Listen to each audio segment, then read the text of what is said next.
And ఇందాక నేను రాళ్ళు వేశారు అనే టాపిక్ తీసా, క్షమించాలి. మీ స్టేజ్ని కొంచెం 2 నిమిషాలు హైజాక్ చేస్తున్నాను. ఎందుకంటే దిల్ రాజు మీద ఎప్పుడు రాళ్ళు వేసే వాళ్ళ గురించి కూడా అభిమానిస్తున్న ఇంతమంది ముందు వాళ్ళ గురించి కూడా మాట్లాడాలనిపించి 2 నిమిషాలు మీడియా వారికి ఇది నా పర్సనల్ స్టేట్మెంట్గా చెప్పాలనుకున్నాను. ప్రతి సంక్రాంతికి సినిమాలు రిలీజ్ అవుతుంటాయి.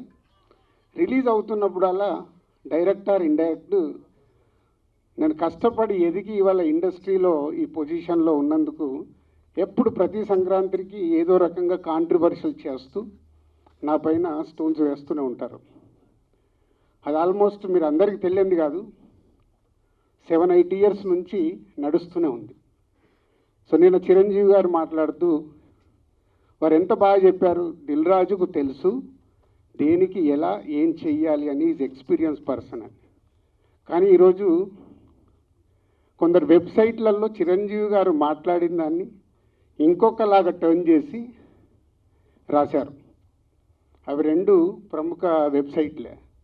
అంటే మీరు నా పైన ఏదో రాసి మీ వెబ్సైట్ ఇంపార్టెన్స్ని పెంచుకోవడానికి వేరే వాళ్ళు ఎందుకు వాడుకుంటున్నారు? మీకు ఇది అవసరమా? అంటే దిల్ రాజు ఏం రియాక్ట్ అవ్వడు, సాఫ్ట్గా వెళ్తాడు అనుకుంటున్నారా? టాటా తీస్తా. చాలా రోజుల నుంచి ఓపిక పడుతున్నాను, ఎందుకు అని సాఫ్ట్గా వెళ్దామని. సంబంధం లేకుండా పోనీ ఆ ప్రొడ్యూసర్ వచ్చి మీ దగ్గర ఏమన్నా మాట్లాడా? మీకు అంత దమ్ముంటే ఆ ప్రొడ్యూసర్ని నన్ను స్టేజ్పై పిలిచి కూర్చోబెట్టి క్వశ్చన్స్ వేయండి. ఎందుకు ప్రతి సంక్రాంతికి నన్నే టార్గెట్ చేయాలి? ఇంతమంది నన్ను అభిమానిస్తున్నారు కదా, 95% నన్ను ఇష్టపడతారు, 5% ఇష్టపడతారా? అది ఇష్టపడరా వాళ్ళ ఇష్టం.